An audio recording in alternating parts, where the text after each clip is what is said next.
Seen that movie. Paint the Fence. Okay. Paint the Fence. And James Higginbottom, you mentioned Esper Deathblade. One of the things, I have not seen Stoneblade in a while, mostly because it feels to me like Deathblade had kind of taken over the fort in that kind of archetype, but James is going straight with the classic. Yeah, he's playing. You know, he doesn't have my favorite Magic card. Deathrite Shaman. Yeah, that's my favorite card. But we're going to see Greg Smith play Imperial Painter, and he's going to start off by playing Painter Servant. Again, Imperial Painter kind of hit the scene in a big way. We saw it make back-to-back finals appearances with Suarez winning overall with Mono Red in Baltimore, and then we saw Bressler make the finals of it before losing to Eric Rill in Cincinnati. So we're going to see the Painter Servant actually come into play, likely naming blue, of course, so that those blasts can be turned on. You see the hand here, Inquisition. You're going to see a Jaya Ballard, you've got a Pyroblast, you've got a Chandra Pyromaster, and 2 Mountains. No Grindstone just yet, but not going to take too long to set up a kill here for Smith. Now, my big question is, I wonder what his matchup looks like against this particular deck, because you know that Esper Deathblade has virtually no basics, but for the Stoneblade version, you've got 2 islands, a plains, and a swamp. So there are escapes from a Blood Moon, for sure. Yeah, which is a big deal. We see the Pyroblast taken out. The blasts, Pyroblast, Hydroblast, Red Elemental Blast, Blue Elemental Blast, some of the best sideboard cards of all time, but particularly Pyroblast, Red Elemental Blast, might be one of the best sideboard cards of all time. Now, Smith drew for his turn a Grindstone. Now, the big question is, do you cast it this turn or not? I think that's a very real question to ask yourself right now, because you'd like to ideally lead off with a test spell to get the Force Will out of your opponent's hand, something of that nature. He's got a Chandra, he's got a Jaya. I just do it. I mean, if he didn't get my Painter, I just do it. He's just going to fast the turn back. It looks like he's going to try to pick a better spot. And, you know, it's certainly a risk. Here's a Ponder to start the turn here for Higginbottom. You take a look at Higginbottom's deck list. Of course, he's got the 4 Swords of Plowshares. Force of Will check 3 of those. So, it's a gamble. It's a gamble to run it out there, because if it does get Force, it's not the end-all be-all, but you like to get that Force on him, maybe like the Chandra. I think that's going to be the test spell, will be Chandra. I don't think it's going to be Jaya. But we could also see Jaya come out there too. So I think there's definitely some options here for Smith. As you see a shuffle there from the Ponder, Higginbottom, not liking those first 3 cards. Yeah. I think the reason, I mean, it's possible that Higginbottom is holding back a removal spell for that Painter Servant, but for me, I feel like once the Servant hits, that's kind of saying that, you know, the gates are up, go on in. Sacrifice Polluted Delta. We'll see if he's going to search for a basic or a non-basic. I think he's got a pretty good idea, does Higginbottom, what he's playing against. He's going to go get a basic island, so there is no Swords of Plowshares yet. So we might see Smith move in now, like on the next turn, and say, hey, it's Force of Will or bust, man. James Higginbottom playing a deck that, it's funny because this deck was so ubiquitous not so long ago, but I haven't seen it played in a little while, mostly because of, as you were saying, the rise of Shardless Bug, the way that Esper Deathblade has kind of also moved in a little bit. Yeah, Shardless Bug has just gotten so popular that, again, as Jerry Thompson had written, he'd basically convinced the people who were playing Esper Deathblade or Stoneblade, hey, Shardless Bug is just better at what you're trying to accomplish, which is being this mid-range blue deck that has a lot of options available to it. As Higginbottom does resolve the Ponder. Simian Spirit Guide the draw here for Smith, so are we going to go for it? And actually, I like going for it a lot here, and here's the reason why. Because if he gets countered by Force of Will, the Simian Spirit Guide allows him to actually still cast Chandra this turn. Yep. So his turn is still awesome. And so this is a great test spell, because, first of all, if he doesn't have it, he just dies. And yeah, and he doesn't have it. Die. So Grindstone plus Painter Servant is just going to end the game on the spot, and just that quickly, as we did see last round too. It does not take long in Legacy, my friend. Now, one of the things that, if you're not a regular follower of Legacy, that you might be wondering is, how come he's dead? I don't understand. You know, the Grindstone only hits a couple of cards.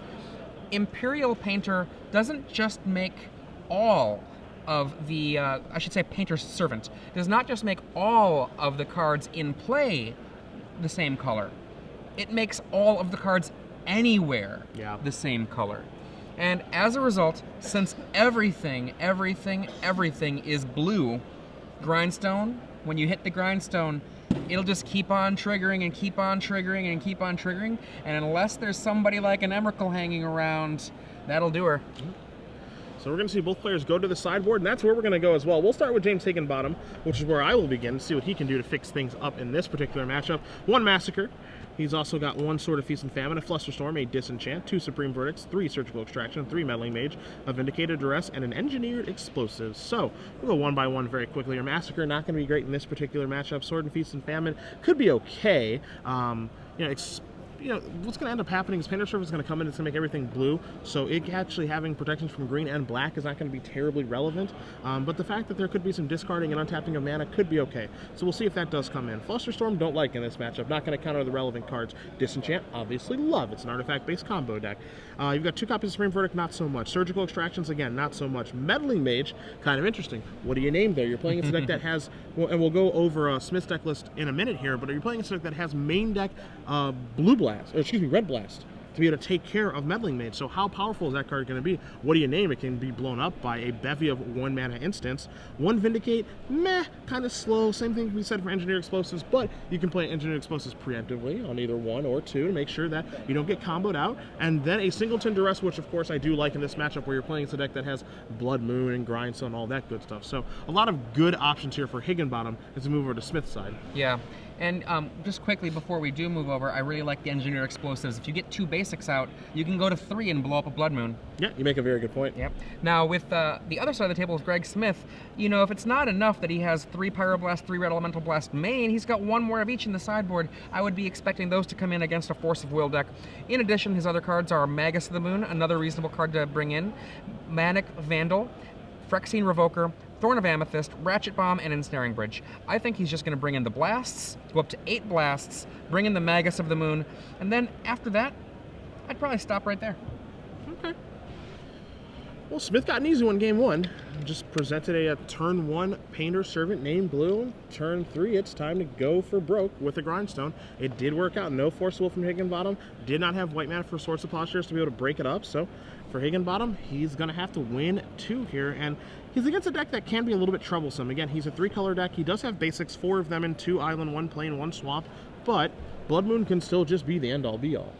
One of the things about lots of decks in Legacy, there are so many non-basics that a Blood Moon or a Magus of the Moon can effectively make all of your mana be colorless for you.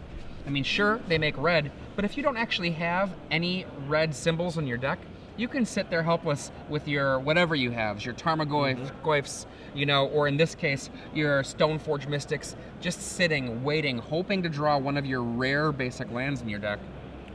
So you see Higginbottom going to take a look at his 7 cards. He's going to be on the play here against Greg Smith. Both these players sitting at 3-0 off to fantastic starts here in the Legacy Open. Higginbottom's happy, as is Smith. Tundra to begin. You see a Blood Moon, now Imperial Recruiter over there in Greg's hand. So let's see how he wants to start things off. If he has any double lands, but just a simple mountain and passing the turn back. It's a very nice looking Underground Sea. He's not doing so bad on the dual land front. Here's a Stoneforge Mystic. Trigger is good. Gonna go search out an equipment. Which one is it gonna be? It is the Batterskull. Still waiting for someone to be on a Germ Token. Not sure who it's gonna be, but I know that someone's gonna win an invitational named Germ Token, so they can get their limelight every Sunday that we have a Legacy. I don't Open. know that I would want to ever name that. You know, in terms of if I were the winner of an invitational. Yeah, I mean, you'd be a 0/0 and you'd be like gross looking and stuff, but you get a lot of use. And I think there's something to be said for getting a lot of use. As here's a turn to Blood Moon off of Ancient Tomb.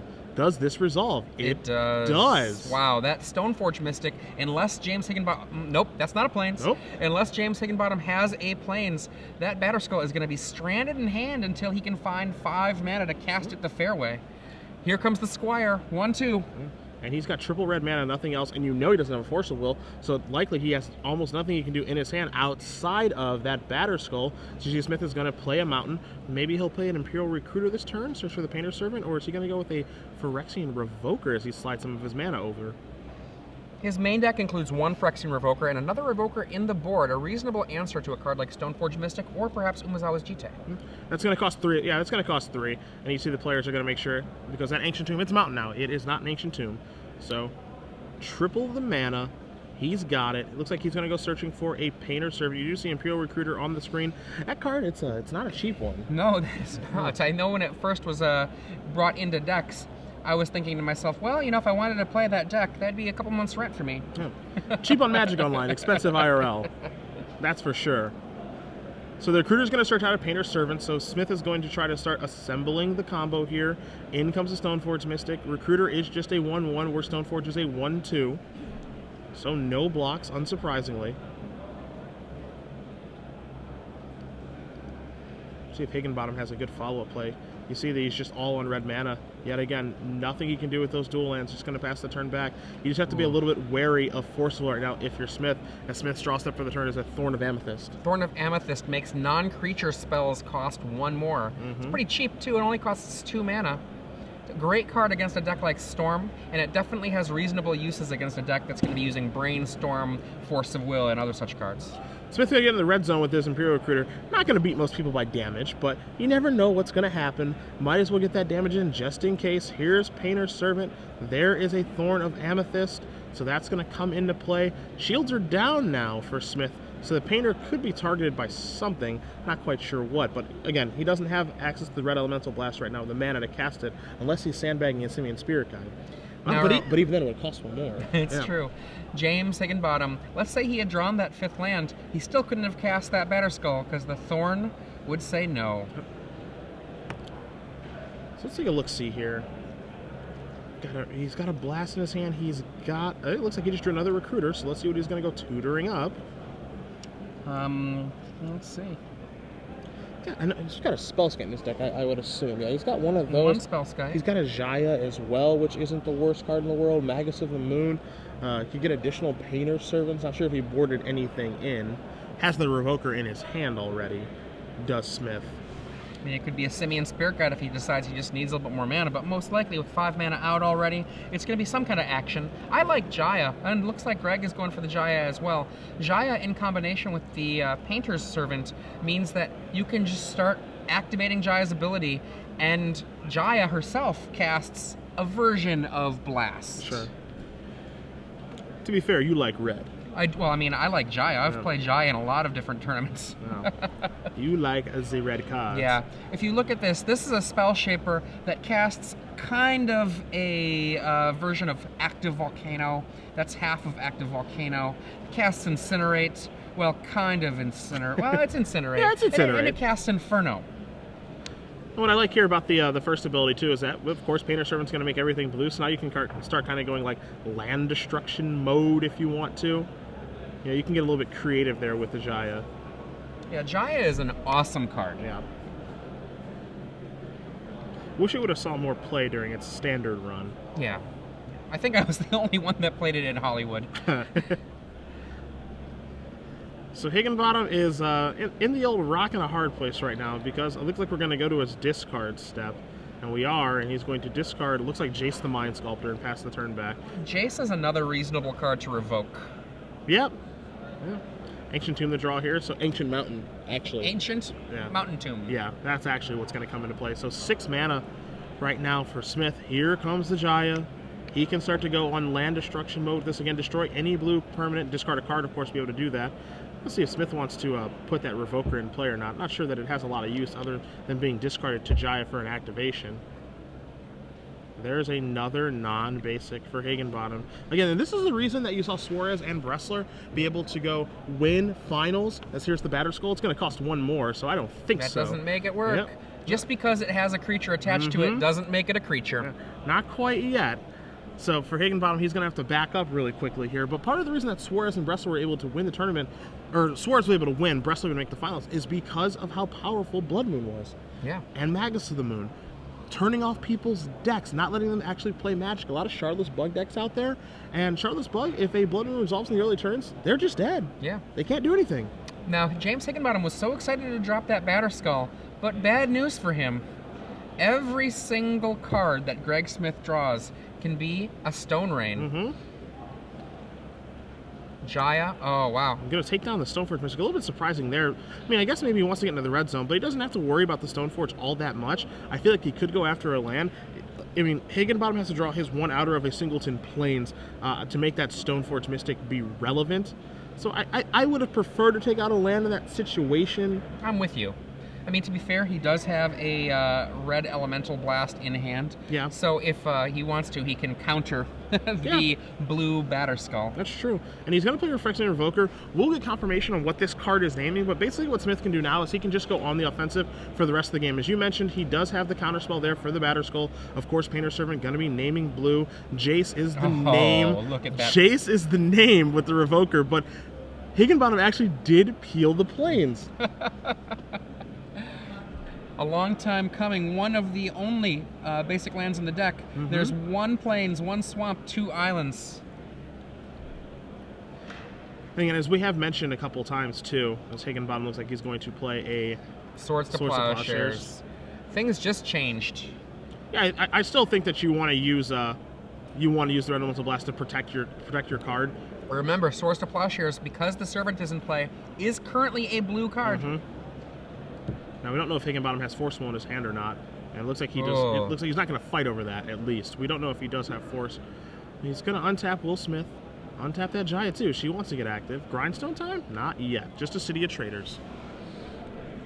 James Higginbottom, 6 mana in play, including a Plains. If I'm Greg Smith, the first thing I do is Jaya away that Plains. Yeah, Just lock it out. If Greg knows. Because it does, if he, how familiar is he with his Jaya destroying any permanent with that card?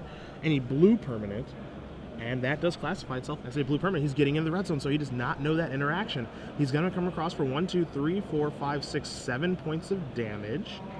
He's going to put Higginbottom down to 9. I mean, it could just be that he thinks the game doesn't have to last that long. Okay, that's fair. I mean, I wouldn't want to make that risk, but Greg Smith with Painter on the left. James Higginbottom with Esper Stoneblade on the right. You wouldn't be able to tell, though, because he hasn't been able to play his game. The Painter deck, using Blood Moon and other cards, has just been locking him out of being in this match. Just Smith not letting Higginbottom operate at all, but this is exactly what Smith's deck wants to do. He wants to play Blood Moon or Magus of the Moon early in the game so that you don't get to play Magic with me, and I will kill you at my leisure. And so far, through 1.5 games, everything is going according to plan. If you're just joining us, I'm Adrian Sullivan here with Cedric Phillips, and this is the StarCityGames.com Open Series in Cleveland, Ohio. Make sure that you're joining in on the conversation here. Hashtag SCGCLE. And then you can find out all kinds of stuff happening. And one of the things that we have lots of players tweeting about their match results and about their day. And always follow at SCG Live. All right, so a little untapped skis here. Higginbottom just going to pass the turn. He did have, again, the option to maybe do a little Batterskull action, but he chose not to. Everything going to come into the red zone here except for the Jaya. It's going to hang back.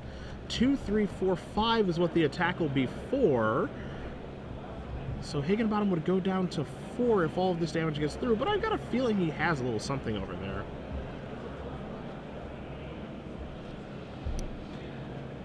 I know that a lot of players don't like Legacy for games like this, or games like a Storm game, which just seems to happen so quickly, but I love all of the things that are possible. We're seeing right now This is why I love Legacy, yeah. And now we have an Inferno activation. I mean, Jaya Ballard is being activated to cast Inferno to finish the game. Huh. 6 damage to each creature and each player. And if you don't like that, you don't like Magic. I mean, this is what is awesome about Legacy, right here. So, James, do you have a response? I like his look there. He's like, oh god. Yeah, I'm being. Yeah, That's you good. got me. I'm being infernoed by Jaya in Legacy. Yes, you are. Greg Smith wins this match 2-0 over James Higginbottom. Imperial Painter defeating Esper Stoneblade. Smith moving on to 4-0, off to a very, very nice start here in this 9-round Legacy tournament. Higginbottom can't get a win on camera. No. And Greg Smith, I like how coolly he takes this win. Yeah. I think that's the first time I've seen his face break a little bit with some happiness, you know, because he's just been like, yeah, I'm cool, I've got this, I've got it taken down. And then maybe a friend of his said something. That was the first real breaking smile. If I was infernoing someone, I would not be able to contain myself. Oh, me too. I would, I would be unbearable if I was activating Jaya to Inferno someone. If you were activating Jaya to Inferno someone? Yeah, I would be unbearable. Oh, okay. Yeah. I would not want to be the person across from me.